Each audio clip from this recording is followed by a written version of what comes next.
Hey everybody, so it's me coming at you live again, this time from Michigan. If you can see my hat and my sweater, it's because it's effing cold out here. If Michigan doesn't get its stuff together, it's about to get a 0-star review from me personally, because this is cold. Clearly I'm not ready for Canada, so maybe it's just trying to prep me for that. But that is not why I'm having a summer adventures. I'm having a summer of adventures to stay warm, not to get cold. Anyways, so since it's so cold, I decided it's the perfect time to do my recap of warmer days at the beach in Alabama. So on June 1st, I started my solo camping portion of the journey. And I was first in Gulf Shores. I went to a state park there. And I highly recommend it. It was super cool. There's like a bunch of hiking and it's an alligator sanctuary. Funnily enough, I didn't see any alligators there. That came later. So my first day at the beach, I didn't actually get to the beach because there was standstill traffic for an hour going through Mississippi. That's why I didn't stop in Mississippi.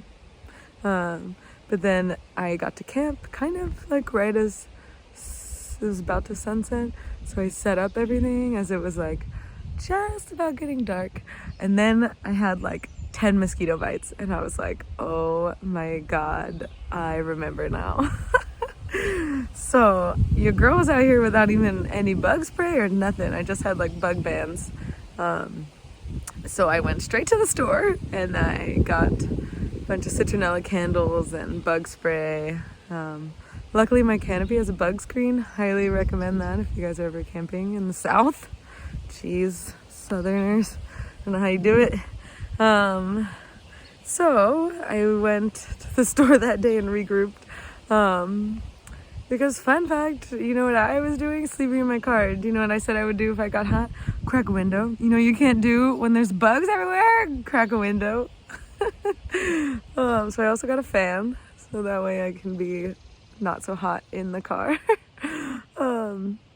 So then the next day I was all like ready to go, right? So I woke up in the morning, I went for a run around the state park, and it was so nice because it's all these like trails, and I was trying to see an alligator, but it didn't. And it's a bald eagle sanctuary, so I was trying to see one of those, but I didn't see one of those either.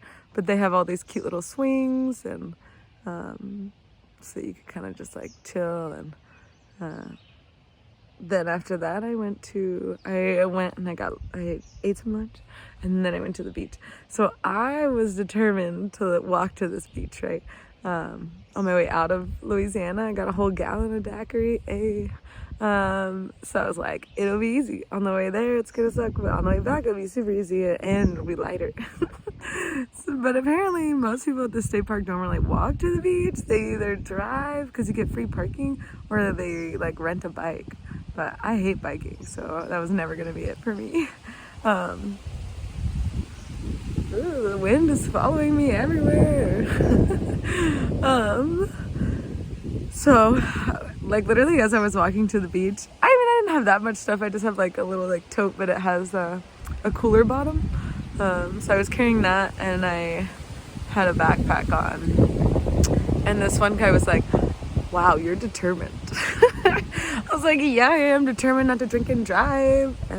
But I did make it. It wasn't that far. It's like 1.5 miles, but I mean, it's like typical America. We didn't really like walk that far ever. So I went out to the beach, and oh my gosh, it was so much fun. I had the best time. I was just like drinking pina coladas. Is that how it goes? It says I'm getting caught in the rain though, so I don't think that's how it works. Shout out to you if you know that song. So I was out at the beach, and that was a super fun day. I drank a lot of daiquiris, so I don't remember it being like hot or like getting sunburned, but I'm sure it did. In the pictures that I have of myself, I didn't even have a hat on, so I'm like, oh my gosh. I thought I was gonna get sunburned, but the sunburn really came the next day. The next day I went and I just drove and I was just chilling, and I literally spent like the entire day on the beach, and it was so much fun. I learned another important lesson. When at the beach, you should have spray sunscreen, because when you're reapplying, you have sand on you. So it became this like vicious cycle of like, I know I'm burnt, I need to reapply, but when I reapply, I'm like scrubbing sand into my sunburn, and it's just not working for me. So I was like, whatever, it'll be fine. And then I don't know, it must have been like 5 o'clock. I looked at the lady that was like next to me, and she was really sunburnt. And then I like looked down at myself, and I was like, oh my god, I need to go. So I said my goodbyes to the beach. I told her I would be back the next day. Wasn't true. I did go back, but not like on the beach. I feel like the beach like chewed me up and spit me out. It was like, we're done with you.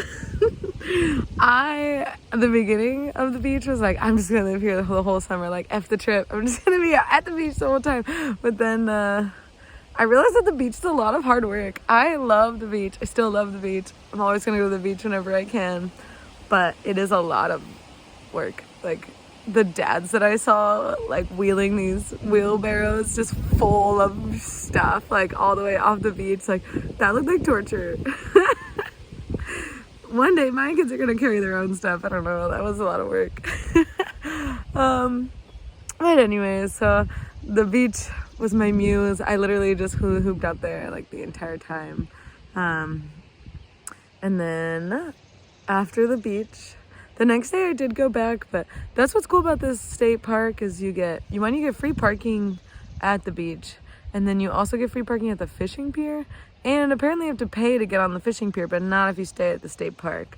So the last day that I was there, when I was on my way out, I went out to the fishing pier and like walked all along it. It's pretty cool. I don't know how much fish you're gonna catch when there's like 50 other people trying to catch fish right next to you, but I guess they must be catching something. So I just went for a walk out there, and literally like that minuscule exposure of like my skin to the sun, it was like so I was like, all right, noted, I'm gonna go chill. So I went into the like little bar that they have out there. It's like on the pier, and I actually got a pina colada this time, and I got like some salmon dip, and I just kind of like chilled in the shade looking at the beach. That was all my body could take. And then from there I went up into Alabama. I found this cute little free campsite. It's an Army Corps of Engineer park. That's the one that I made the video from the dock. Fun fact, right after I made the video from the dock, there was like a big like sploosh up on the shore, and it was an alligator going to eat something, and I was like, oh shoot. So that campsite was really cool, but it was my first experience of like alone in the woods vibe, and I'm not sure that I loved it. There was like other people, like locals came and like put their boats out there. There was a couple other people that like drove through the campsite, but I guess I had the only like decent camp spot, so sorry about it. So after I was making that video on the dock and the alligator jumped up, I was like, I'm gonna go to the other side of this lake, because I'm like, maybe there's only alligators on this side. So I went to the other side, and oh my gosh, it was beautiful. It's called like Silver Creek Lake, which is weird. But then I went over there and I was like, wow, it's so beautiful out here. Oh my gosh. And so I was like taking pictures. I'm like, I never even take pictures. That's how pretty it was. So I'm all taking pictures. And then I was like, oh my gosh, I'm gonna go get my chair. I'm gonna go sit down here. I'm gonna watch the sunset. This is gonna be the best ever. And like, as I'm doing that, I like make eye contact with this alligator. I was like, oh shoot. And then like him and his friend just like split off, and they start like coming towards the shore. I was like, oh my God. So I like run to my campsite. And I told myself that alligators can't climb hills, so don't tell me that's a lie. But that night I did go to bed pretty early, because once it gets dark, everything starts to look like an alligator just coming out of the woods at you. Luckily I'm sleeping in my car, so that helps my like fears at night, you know. But so that site was really cool. There was a playground, so after like the lake turned out to be a no-go, I just went up to the swing and I was swinging a bunch. But the bugs out here, oh my God, this one bug was literally following me around the whole time. He followed me to the swings, got himself kicked from the swing, and he deserved it. I've low-key decided that all annoying like mosquitoes and bugs are the reincarnations of all the men at the bars that grab your butt as you walk by and are just friggin' creepy. I think the universe is like, oh, you like to annoy people? Be a mosquito. Anyways, so after that I went up to Selma to Montgomery, which if that does not mean something to you, you should really look that up because it's a major part of our history. So I wanted to do the historic Selma to Montgomery route, which has now been deemed like a national park, I guess, or given national park status. It's run by the National Park Service.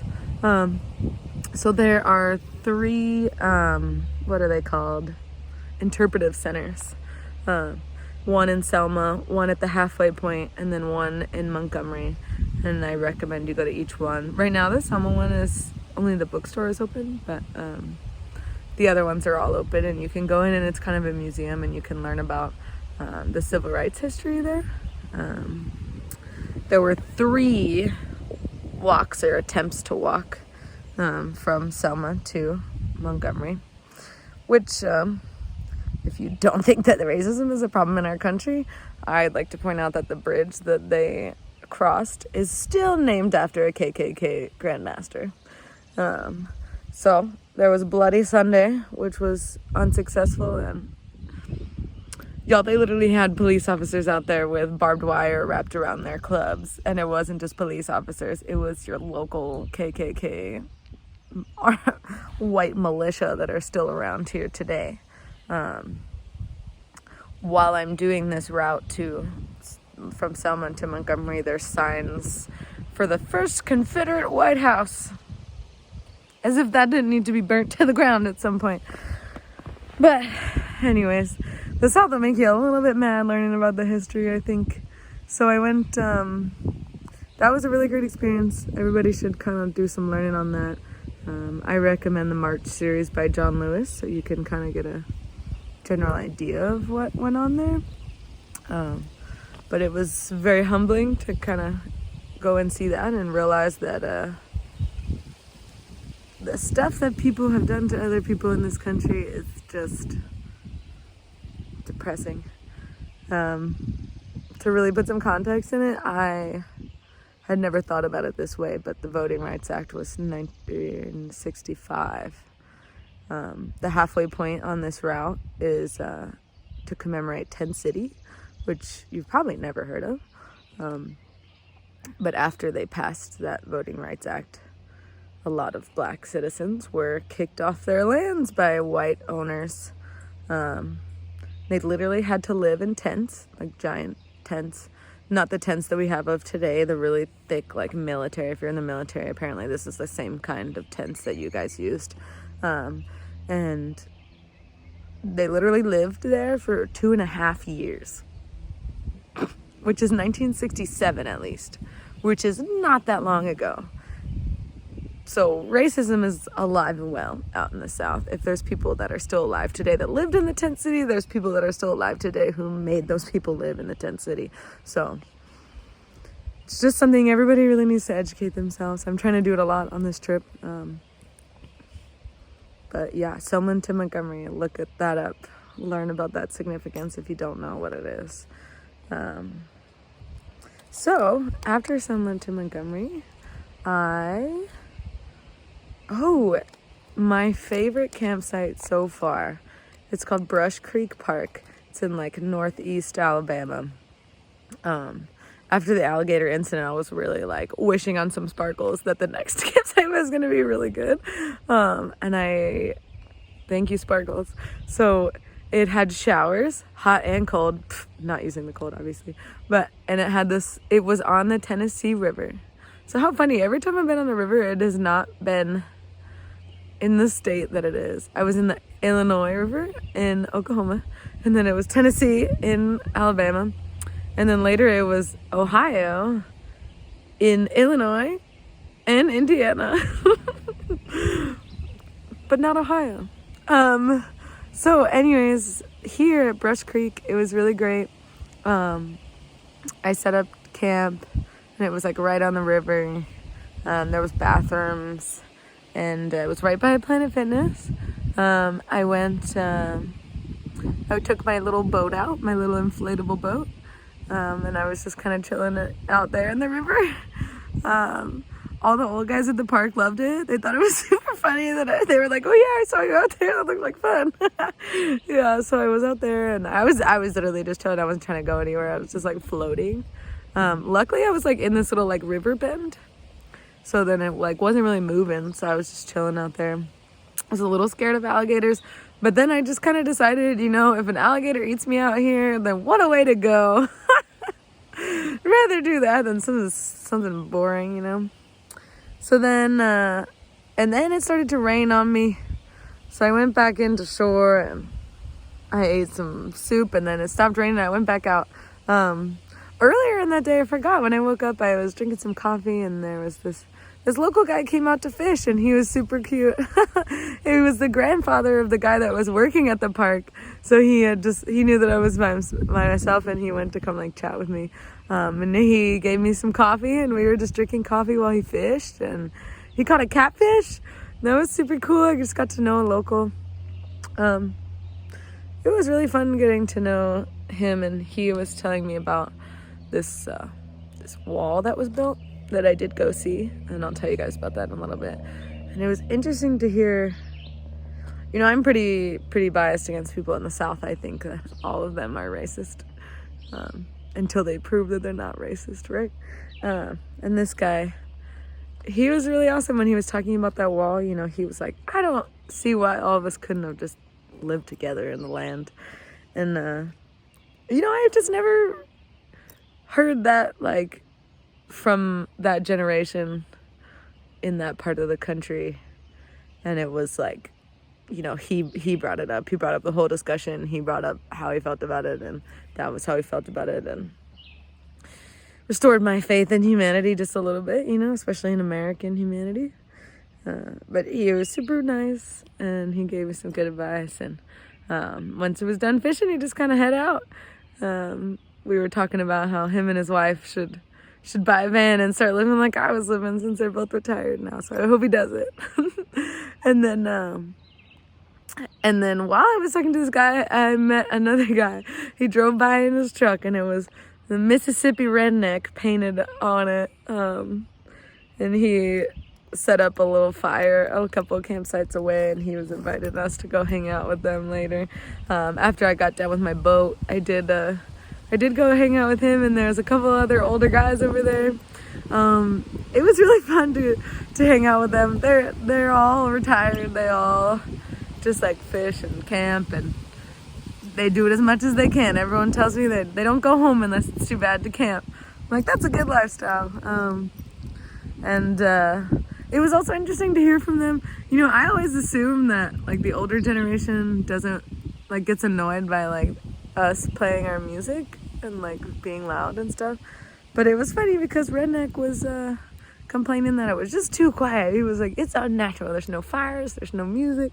There should be someone out here, people talking and music playing and games playing and all that. And I was like, oh, okay, well, now I don't feel weird about blasting music in my camp. And he gave me his little business card that has his address on it. It's just his address. He likes people to drop him a card, he says, so you just can mail him a postcard from somewhere. I'm like, that's pretty cool. I would like to do something like that one day. So anyways, the next day I woke up, and actually these guys were really helpful because we were sharing their fire, and they were like, are you worried about the storms? And I was like, what storms? And they were like, oh. So they learned me something about the weather, and so I went back that night, and I kind of battened down the hatches, and I brought my canopy down, I tarped it down, and good thing, because apparently it was so bad that night that like sirens went off. I'm a heavy sleeper, so I didn't hear none of that, and I was like, wow, it was still there when I woke up, so it must have been fine. So I went back, and it was pretty rainy, but the canopy made it. I got a new tarp so that I would be better for that too. A little bit more prepared for rain these days. So But the next day I woke up and I went to the bathroom and it was covered in these things. They call them willow flies. Some of you may know them by mayflies. So they don't bite or anything, but they were literally everywhere. And I was like, what the hell? So I went back to camp and I was talking to the guys that worked there. They came to check on me to see if I had made it through the night. And they were telling me about the willow flies. Apparently they get like super bad. And they cover like literally everything. They say that it gets so bad you can't even see the color of your car. I was like, oh my God. But it didn't get so bad because of the weather, I think. They can't really fly around in the rain, so they didn't cover as much. So you win some, you lose some on all accounts. And then after that day I went to check out this wall, and it was super, super moving. So first of all, let's listen to how far removed this is not from us. The guy that lives there currently is the son of the guy who built this wall. So it was his grandmother that was part of the Trail of Tears. That is not that long ago. So his grandmother was forced off her land and forced in the Trail of Tears, walked all the way from Alabama to Oklahoma, which has to be at least a 17-hour drive. So she walked all the way, forced to. Apparently when she got there, she was like, this is not my land, this is not my home, and I'm gonna go home. And she was like, I'm gonna walk there. And that kind of attitude, I hope that I would have it. I feel like I'm a pretty strong, independent woman, and I understand exactly where she's coming from. She's like, I walked here and I'm gonna walk back. And so she did. And she literally walked by herself from Oklahoma back to Alabama and made it back on her land. And her son, to commemorate her journey, built this wall, like literally stone by stone, built this huge, like massive, incomprehensible how long it must have taken this guy to build this wall. And it was really powerful, like I think that's how we should teach people about the Trail of Tears. Like, it's not just this tragic event that terrible white people did to Native people. It's this terrible, awful event that Native people survived, and they're still around today, and they are not just victims of this terrible crime. They're a people that survived a genocide, if we're honest. But it was super moving. So Alabama, I didn't think I would like it so much, but there's a lot of good history there. You got to focus on the good parts of the bad history. Like, why are white people always the main character? But anyways, this video got kind of long, so if you actually watch it, kudos to you. If you don't, these have kind of just become my video diaries. I haven't been journaling. Maybe I'll start. But otherwise, this is kind of the narration of my trip, and I want to kind of just be able to look back on it. And I'm going to try to share some more hula hooping videos with you. One day I'll do Tennessee. Maybe I'll do Michigan. Depends on if this weather clears up. But yeah, it was fun chatting with you. Hope you have a great day. Hopefully your summer is warmer than my summer is right now.